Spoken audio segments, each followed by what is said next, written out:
pembahasan berikutnya. Lalu, kapan kitab 1 Tawarik ditulis? Kita akan melihat mengenai tahun penulisannya. Setelah dekret Kores mengeluarkan dekret kepada bangsa Israel yang sedang dalam pembuangan. Bangsa Israel kembali ke Yerusalem pada tahun 538 sebelum Masehi. Kita dapat melihat bahwa ini telah dicatat setelah tahun tersebut. Hal ini dituliskan dalam 2 Tawarik yang ke-36 ayat 22 sampai ke-23.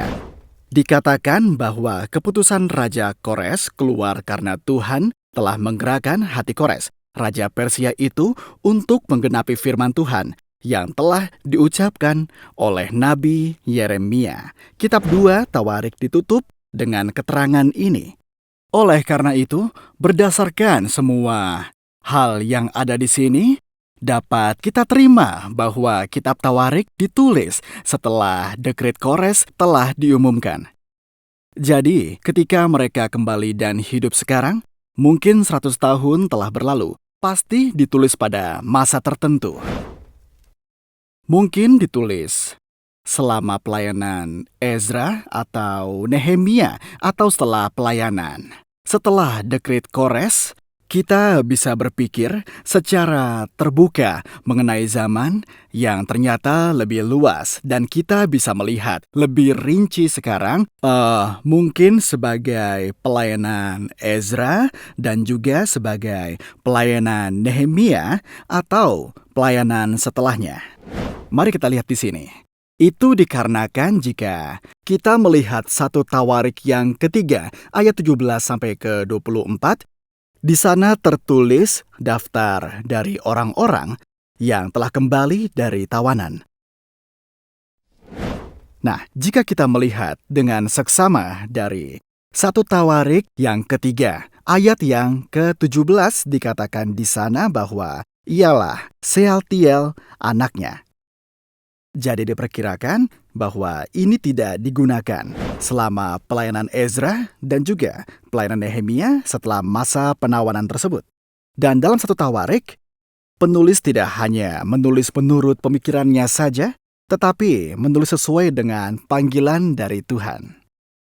Jika kita membaca kitab Tawarik tersebut, kita tidak tahu seberapa rinci kisah-kisah sejarah yang ditulis dengan mengutip berbagai sumber yang ada, kebanyakan dari kitab Samuel dan juga dari raja-raja, dan setidaknya ada 32 sumber kutipan.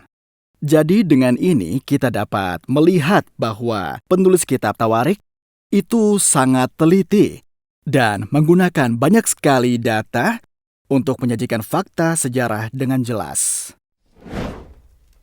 Marilah kita melihat dulu latar belakang sejarah dan tujuan dari kitab 1 Tawarik ini. Mengapa sang penulis menulis kitab Tawarik ini? Kira-kira apa tujuannya? Kita akan melihat bersama-sama kebenaran apa yang ingin disampaikan kepada orang-orang. Untuk bisa melakukannya, kita memerlukan 3 pertanyaan dasar. Yang pertama, apakah bangsa Israel masih umat perjanjian Allah? Tetapi pada saat itu, 100 tahun telah berlalu dan orang-orang dari pembuangan terakhir masih menjalani kehidupan pentawanan di kerajaan Persia. Tidak mudah bagi mereka untuk hidup merdeka di tanah mereka sendiri. Karena itulah pertanyaan apakah mereka masih menjadi umat perjanjian Tuhan menjadi muncul. Apakah kami masih menjadi umat perjanjian Tuhan? Apakah Tuhan peduli kepada kami semua? Pertanyaan dan konflik pun muncul di hati kebanyakan orang yang ada di sana. Dan Tuhan pun membuat sebuah perjanjian dengan Raja Daud, serta memberikan perjanjian kepada umat-umatnya, sehingga mereka mengharapkan perjanjian itu akan dipenuhi dengan berkat yang besar, tetapi justru menjadi semakin tidak terlihat sama sekali. Jadi bagaimana perasaan mereka? Mereka menjadi ragu akan janji Tuhan itu sendiri. Apakah janji Tuhan kepada Daud masih berlaku kepada kita semua? Kita adalah umat perjanjian. Apakah Tuhan akan menepati janjinya kepada kita semua? Pertanyaan itu pun terus saja muncul di benak mereka semua. Dan juga, meskipun kita semua telah keluar dari penawanan dari Menara Babel dan juga dari Kerajaan Persia, tetapi kita masih saja menjadi seorang tawanan di sana. Kapan kira-kira pemulihan yang pasti terjadi bagi kita? Bagaimana kita dapat mengalami pemulihan? Bagaimana perjanjian Tuhan dapat digenapi bagi kita? Dan bagaimana kita dapat mengalami apa yang Tuhan lakukan bagi kita semua? Ketiga pertanyaan ini sangat membantu dalam memahami kitab Tawarik yang akan kita baca pada hari ini. Nah, penulis Tawarik tersebut menjelaskan pekerjaan Tuhan secara rinci dan juga secara detail. Berbagai kejadian dan mengutip kitab Samuel dan juga mengutip kitab Raja-Raja kepada orang-orang yang mempertanyakan hal ini di dalam benak mereka semua. Dan sekarang perhatikan yang telah saya tulis. Kira-kira tujuannya seperti ini. Di bawah kerajaan Persia, harapan semakin menghilang. Kita adalah umat perjanjian. Kita adalah keturunan dari Daud. Kapan kira-kira Tuhan akan membebaskan kita semua dari sini? Ia menulis ini semua supaya mereka tetap memiliki harapan akan pemulihan dari Tuhan. Dan satu lagi, apakah saudara mengetahui apa yang akan terjadi jika kita lama tinggal di negeri orang lain? Akan datang kebingungan terhadap identitas diri. Contohnya, ada seorang imigran dari Amerika pada abad kedua. Dia mengalami sebuah kebingungan atas siapa identitas mereka. Apakah aku orang Korea atau aku orang Amerika? Bangsa Israel menjalani masa pembuangan selama 70 tahun di Menara Babel. Apa yang mereka perlukan di sana? Apa yang mereka perlukan setelah kembali dari pembuangan untuk bisa pulih? Yaitu identitas. Sebuah silsilah sedang diperkenalkan untuk menetapkan identitas dan untuk memberitahu asal mereka. Selanjutnya, Israel tetap umat Tuhan. Tuhan tidak melupakan mereka semua. Tujuannya adalah untuk membawa harapan akan masa depan yang lebih baik dan penuh harapan dari sebelumnya. Selanjutnya adalah doa tentang bagaimana sebuah pemulihan akan bisa berjalan dan bekerja. Doa dijelaskan sebagai kekuatan penting untuk sebuah pemulihan. Selama pertemuan ini ada beberapa doa dari kitab Tawarik akan muncul, dan dalam satu Tawarik muncul 6 isi doa dari 6 pendoa. Saya memiliki tujuan untuk memberitahu kalian apa yang dibutuhkan untuk pemulihan adalah sebuah doa. Inilah mengapa Yabes yang akan kita bahas di pertemuan berikutnya. Diperkenalkan. Meski tertunda, tetapi perjanjian dengan Daud masih berlaku. Saudara, apa yang paling sulit bagi mereka yang menerima perjanjian Tuhan? Yaitu sebuah penundaan. Meskipun sudah menerima janji, tetapi ada ketidaksabaran akan perjanjian yang belum digenapi. Begitupun dengan mereka pada saat itu. Meskipun Tuhan telah berjanji, tetapi kapan itu akan digenapi? Apakah masih berlaku? Dalam kitab 1 Tawarik memberitahu bahwa ini masih bisa berlaku. Kemudian, ada penekanan akan bait suci melalui kitab 1 dan kedua Tawarik. Kehadiran Tuhan dikatakan untuk menyampaikan sebuah pesan bahwa Tuhan adalah sumber dari sebuah berkat dan juga bait suci adalah tempat dari pengampunan dan juga pemulihan bagi semua orang. Selanjutnya, 1 Tawarik itu memiliki motif dan tujuan teologi khusus. Saudara tahu apa itu? Munculnya penggambaran positif tentang Daud. Penulis merekam semuanya dan menulis kitab Tawarik dan berkata bahwa ini adalah buku yang telah hilang. Dalam kasus Daud, ada satu peristiwa yang hilang. Peristiwa yang negatif hilang. Saudara tahu apa itu? Kasus mengenai Batsyeba. Kasus itu sengaja dihilangkan. Ini memiliki tujuan teologis. Dengan tujuan yang seperti itu, dia menggambarkan satu tawarik.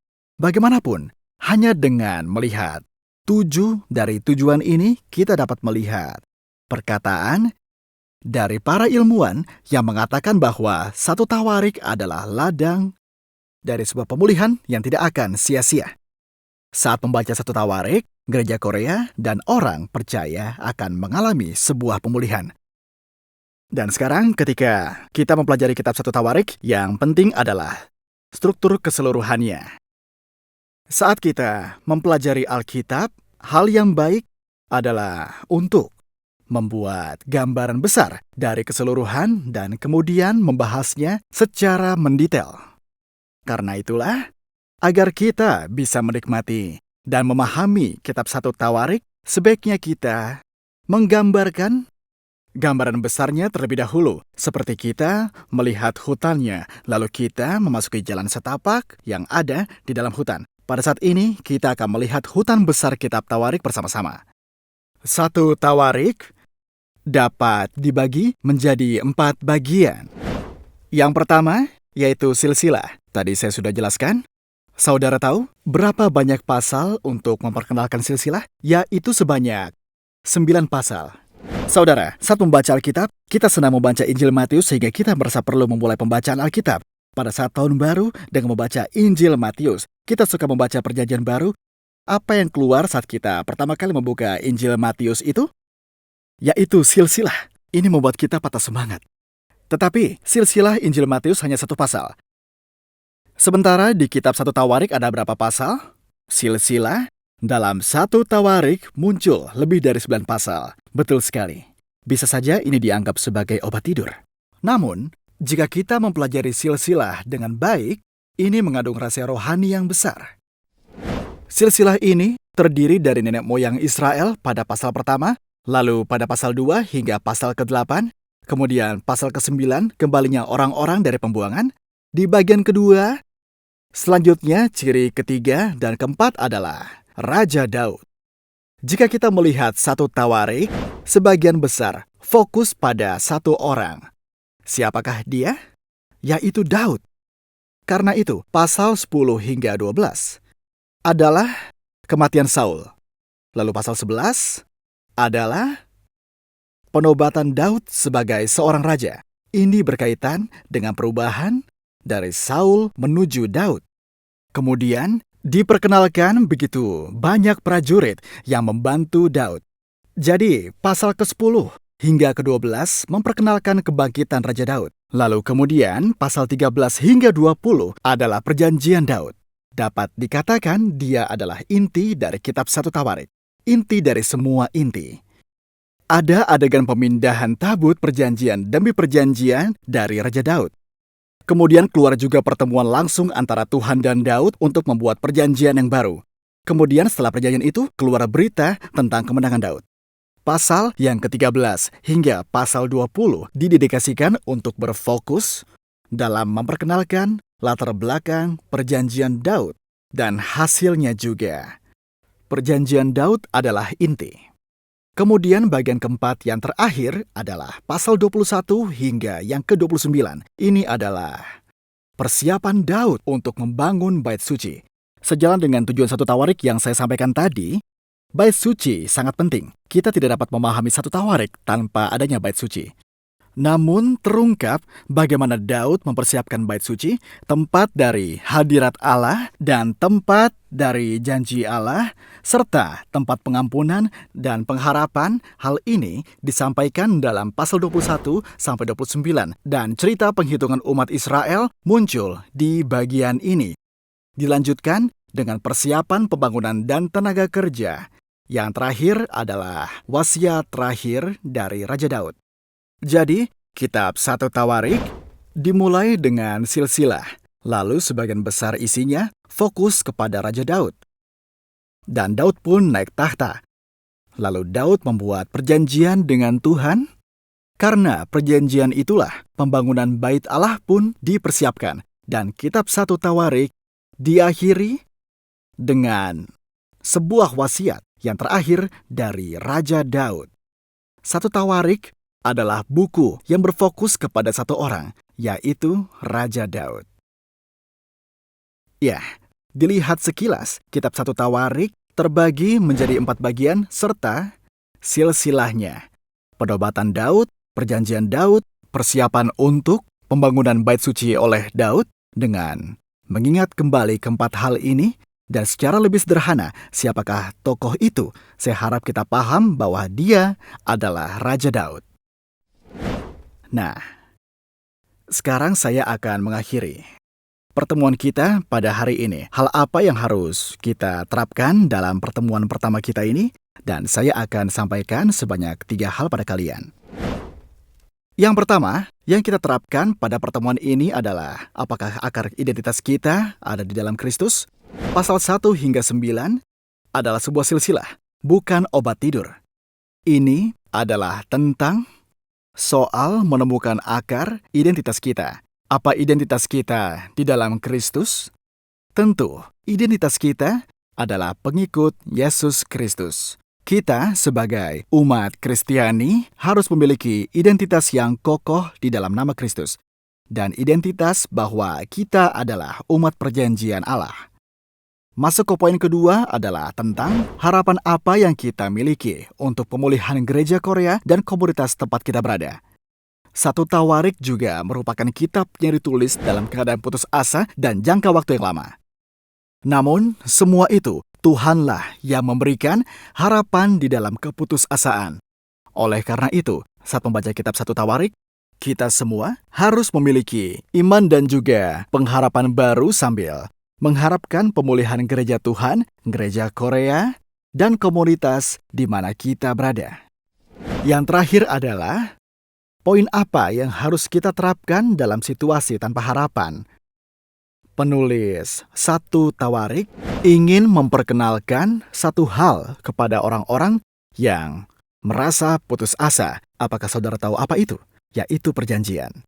Janji dari Allah. Jadi, saya berharap agar semua umat pada hari ini, semua hamba Tuhan, tidak merasa putus asa dan berpegang teguh pada perjanjian Tuhan dan terus maju.